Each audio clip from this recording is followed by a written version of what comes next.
How to get verified on Whatnot. Hey everybody, if you'd like to get verified on Whatnot, in today's video we will be explaining how. So first of all, head over to Whatnot application or website, and once you are there, in order to get verified, you need to either have made a purchase on the platform before, successfully verified your identity, or you can confirm your payment by approving a temporary $10 charge. So you can verify your account. Usually, if you'd like to be a verified user, you can go through your account settings for that. Tap on your account, tap on it, and here you can just go ahead and then verify your identity. You can do that by a government issued ID.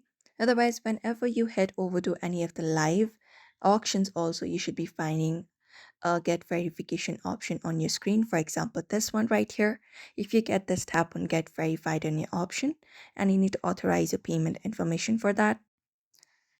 And as I said, you can do that by a temporary hold of US $10. So you can just go in and add up the payment method and tap on authorize.